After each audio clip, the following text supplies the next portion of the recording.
We have here with us our former Commission member, Mr. Manil Jayesinghe, who is also heading the SEC-CSE Joint Committee for New Products. This joint committee has been tirelessly working to fast-track these new products to the capital market of Sri Lanka. So today we'll be discussing about these new introductions which are planned to be introduced to the capital market of Sri Lanka. There is no better person than Mr. Manil Jayesinghe, being the head of this joint committee, to enlighten us on these new products. Main purpose is that the SEC and the CSE in developing the Sri Lankan capital market is trying to bring in many of the products and offerings that most mature markets have.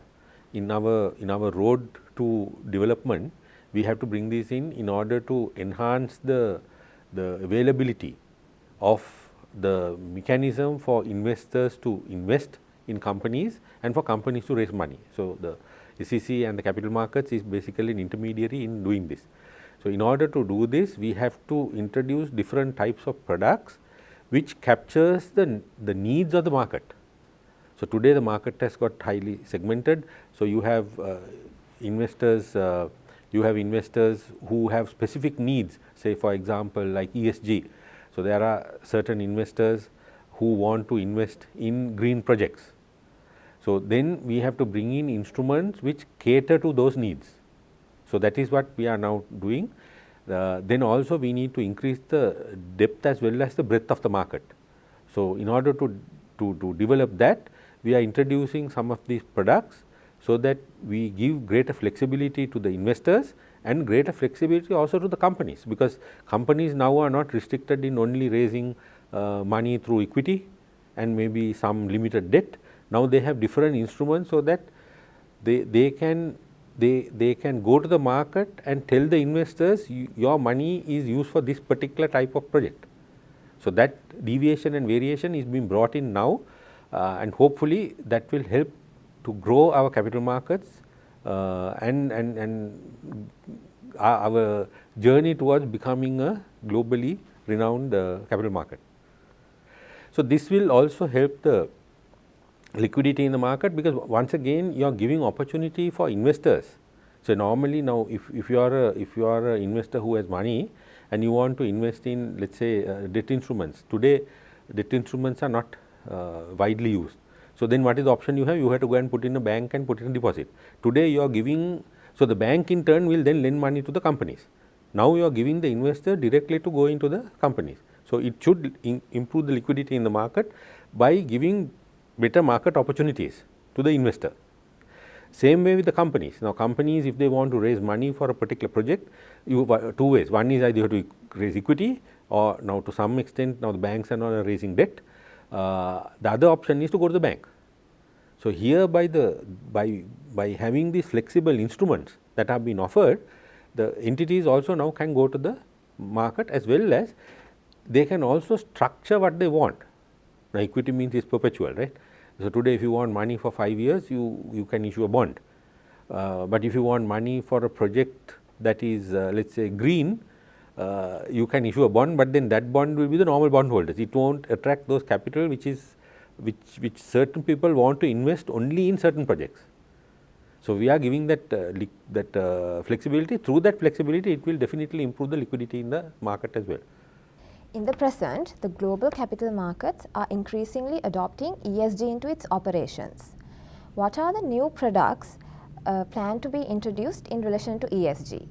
So, if you look at ESG, there is a host of new products that are coming out in the market. So, such as green bonds, blue bonds, sustainability bonds. So, a whole bunch of instruments are available in order to facilitate this whole ESG equation. So, in Sri Lanka, we have already taken assistance from ADB and developed a framework in order to introduce these bonds, which for two things. One is these frameworks are developed based on established frameworks in the other parts of the world. In addition to that, we have also considered the fact that by opening these markets out with these new instruments, we are able to cater to different types of investors, and also for companies which which requires to raise money for these environmental friendly projects and investments. So through this mechanism, I think the SEC and the CSE is in the process of formulating the rules now, and very soon we will introduce these products to the market. When it comes to short selling, efforts have commenced to enable regulated short selling through securities borrowing and lending. How would this impact the market? Once again, in a capital market, it's all about the types of instruments and the mechanisms that are available for market participants, that is the investors as well as the entities that require to raise capital, to interact with a greater degree of flexibility in order to operate in the capital market. So one of those instruments that require, or one of those mechanisms that require, is the short selling and stock borrowing and lending, which has to get introduced, and this has been, I think, in the pipeline for a long time.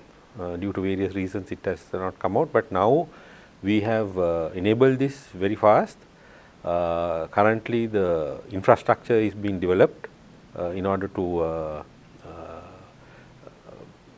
sort of give rise to an implementation of this product.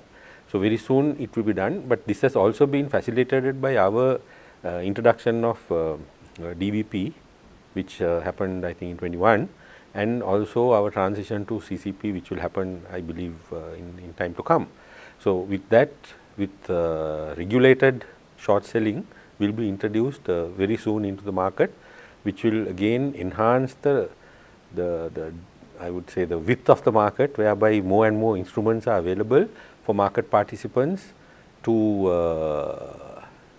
operate in our capital markets. With the introduction of repo transactions on listed corporate debentures in the over-the-counter platform of the CSE, how would this initiative benefit the market? And what can you say about the latest status of this initiative? This product has already come into the market now. But again, the importance of this is, one of the things is that Sri Lankan bond market was not very active. We had a bond market, but it was not very active. So the repo comes if there is an active bond market, and one of the issues we had is probably on the liquidity side and the tradability of these bonds. So in order to facilitate that and to ensure liquidity, this repo window has been now established, so that among knowledgeable investors, they can transact through the repo window. One of the reasons why the repo was not was very careful is the bond markets. You need to be careful because sometimes the impression created in the bond market is that once you invest, your capital is safe. But in the secondary market, your capital can vary due to discounts offered in the market depending on the interest rates in the market. So that's why this is restricted to knowledgeable investors and not to everyone. But through the repo window now, I think there will be great activity in the bond markets. Next, we go to perpetual bonds. How is the progress of introducing perpetual bonds? So perpetual bond as a product is very close to a equity instrument. It's a bond, of course. It's payable on at some date, but it is not payable before the what I call the maturity, which will be at the end of company's life cycle. So that's why it's called perpetual bonds. So with the perpetual bonds is that there is certain risks involved, which means that depending on the market interest rates, your bond value can vary. So that's why this instrument took a bit of time to be introduced, so that to ensure there is proper knowledge of the investor and the protection of the investor. So now I think the SEC and the CSE has developed the necessary rules to give that protection to the investor, but at the same time to enable the trading and transacting of these instruments. Thank you, Mr. Manil Jayesinghe, for enlightening us. My colleague will take it over from here.